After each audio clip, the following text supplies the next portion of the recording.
ready. Quite okay. Right. Hello, Paulina, and thank you for joining us for this after lockdown series. Hi. Hi. Can we start by asking you what it is you do and whether or not the lockdown has affected what you do? Yeah, sure. So I'm Paulina, and I am a wellness advocate with dōTERRA essential oils. And what I do really depends on, who I'm working with at the time. So I look at lifestyle changes for people, things that can help them to upgrade perhaps and just better their health in whatever way that means. It might be their mental health, it might be their emotional health, it might be their physical health.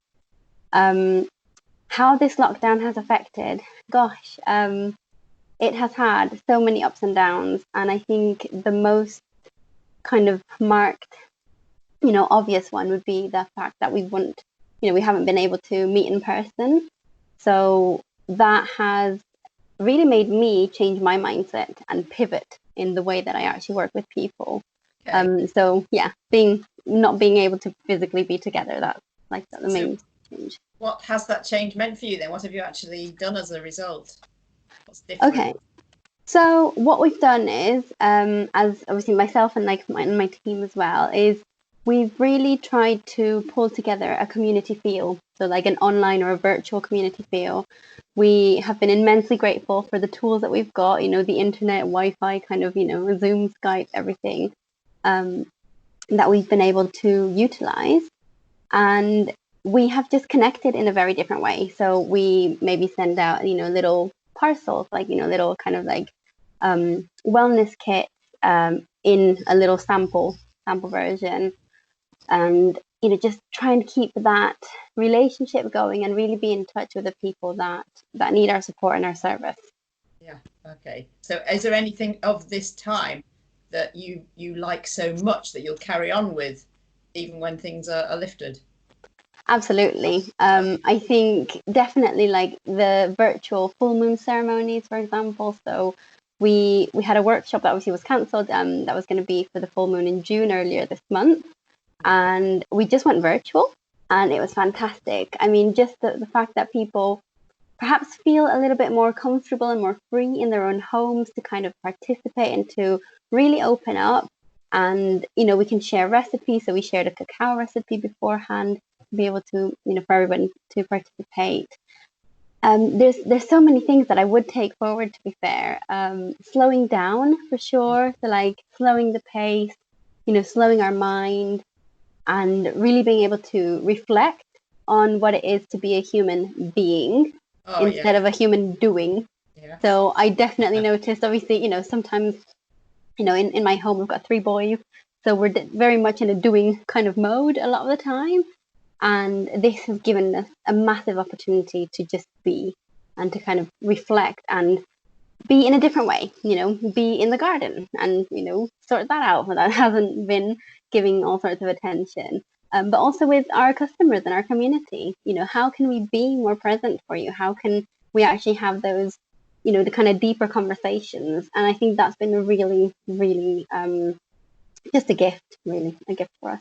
Oh, that's lovely. Yeah, lovely. That's really nice. And I mean, obviously, so that's kind of one of the kind of learnings, if you like, that you've taken from this period. Absolutely. Are there any other realizations that have come to you aside from that? Yeah, they can be on any level, whether it's work related, personal or global, even anything at all.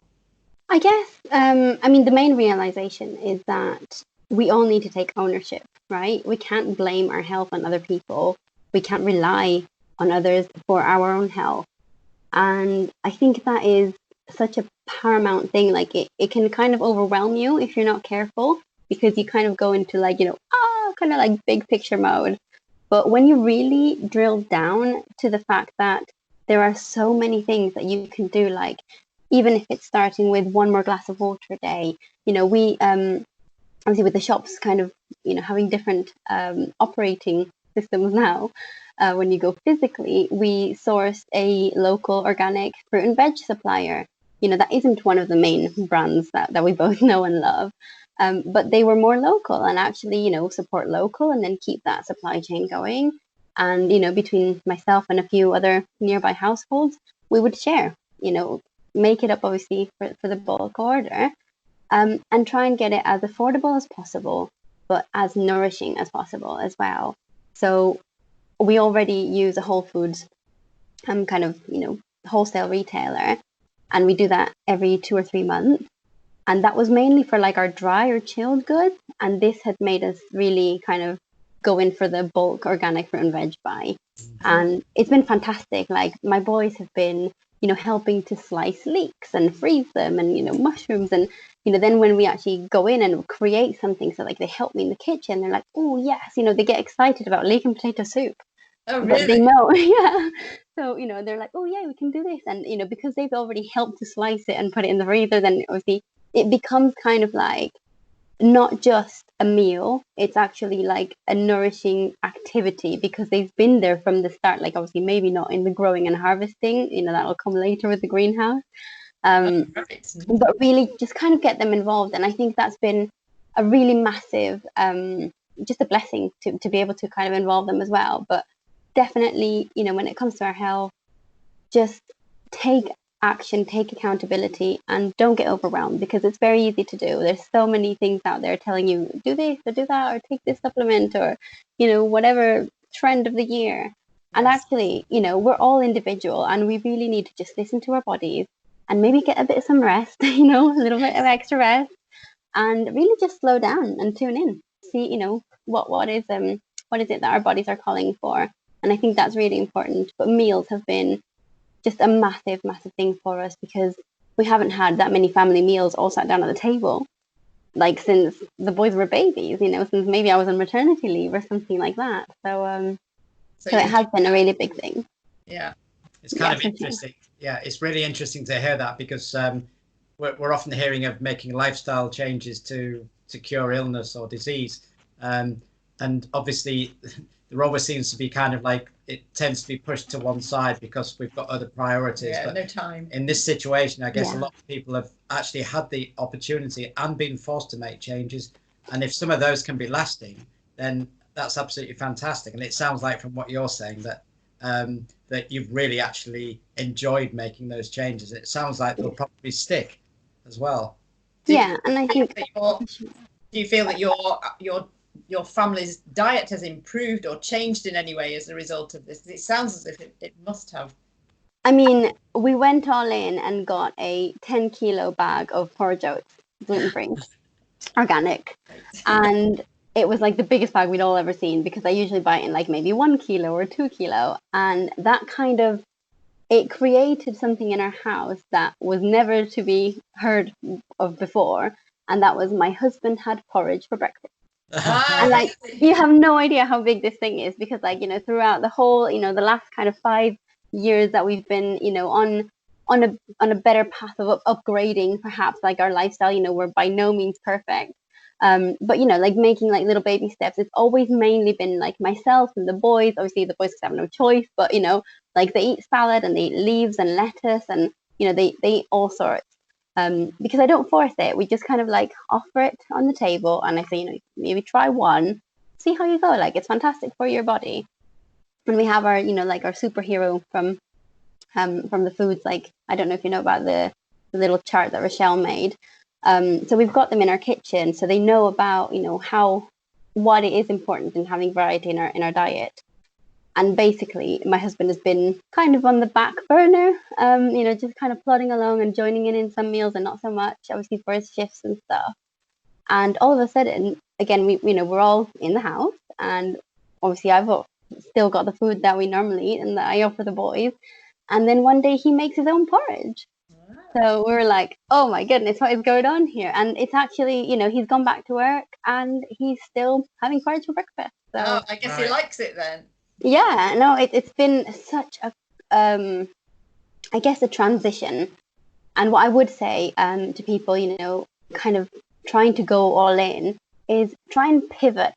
Like when we're forced to kind of like change our ways and, we've hit a wall sometimes, it doesn't mean you have to like go and jump it straight away. Maybe if you just kind of like swivel a little bit, pivot around, and that can just give you the grace and the time that you might need to actually move forward so that it can be sustainable.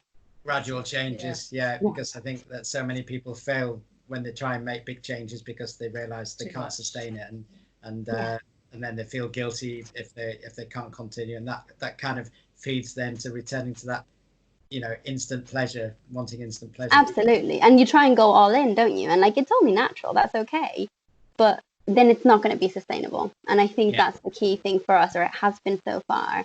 And even when it comes to like introducing, new oils or new foods or new things into our lifestyle, my kids take probiotics, and, they take On Guard and all sorts. But it's just about kind of going at their pace as well, and respectfully backing off if you need to sometimes as well. Yeah. Do you want to just say something about how you personally, or you and your family, you use the oils? What are the different ways in which you use them? Oh, yeah, absolutely. Well, we use oils in every single way possible. Like, if you actually just took a little tour around my house, there would be oils probably dotted around everywhere, like mainly concentrated in like the kitchen and the boys' room and my room. But there's always some kind of that somebody kind of grabbed. I have a roller here, but like, if you grabbed the roller and then dropped it off somewhere else and then carried on your day. So we use them aromatically, so just obviously inhaling or maybe having the diffuser. We use them topically, so either on the soles of our feet or in a little massage, or if you have a little roller, you just literally take the top off, roll it where you need to. So that would be health support.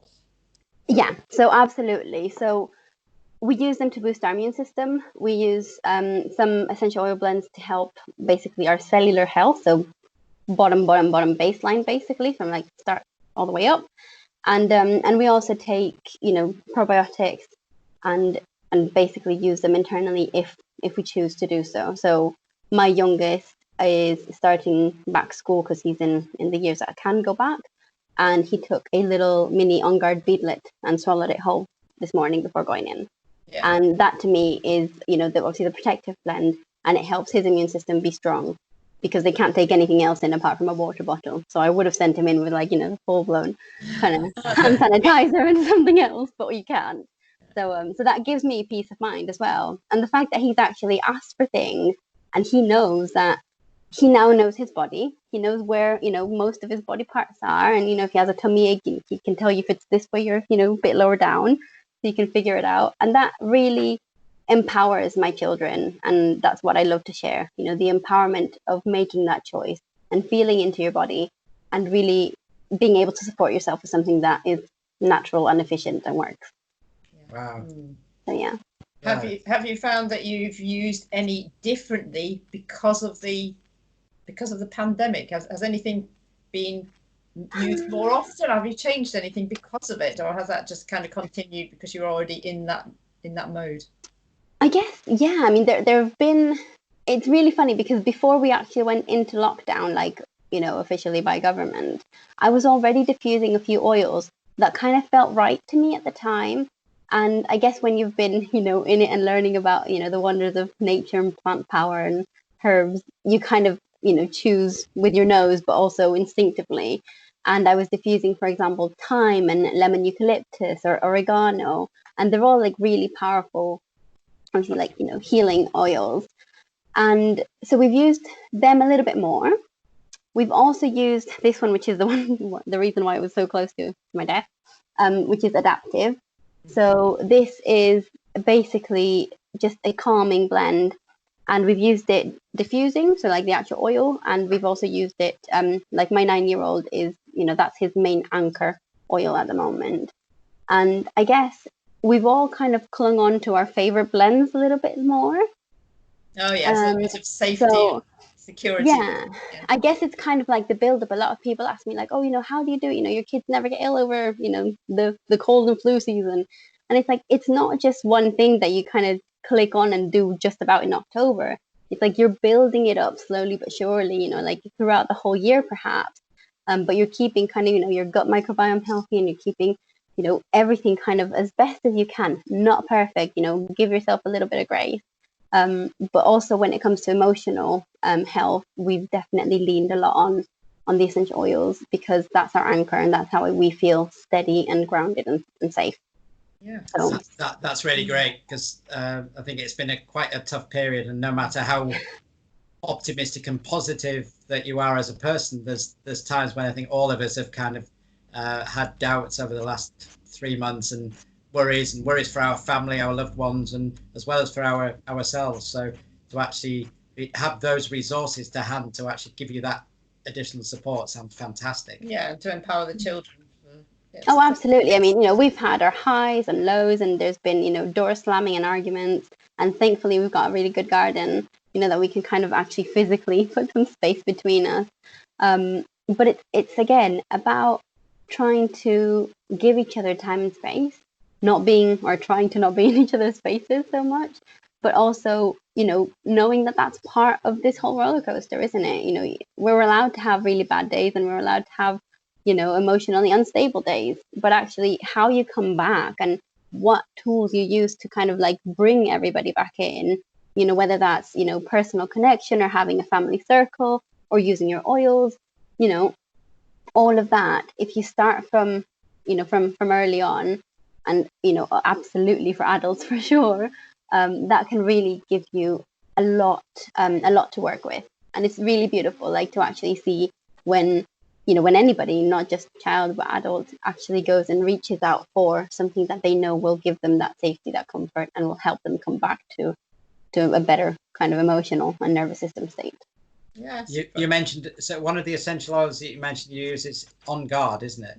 Oh, yeah, which we have as well. And it's kind of, I think also like, that's quite interesting, because I think that at the moment that it's good to be on guard generally, because there seems to be, to me, that you kind of get the feeling that things are becoming a bit more relaxed. Maybe some people are getting a bit more complacent. And I think it's important now that we've learned the importance of hygiene, the importance of, self-protection in terms of what we eat, etc., and being on guard for ourselves. And I think that's really, the world is, we suddenly realize that we have to think about ourselves and about our immune systems and others as well.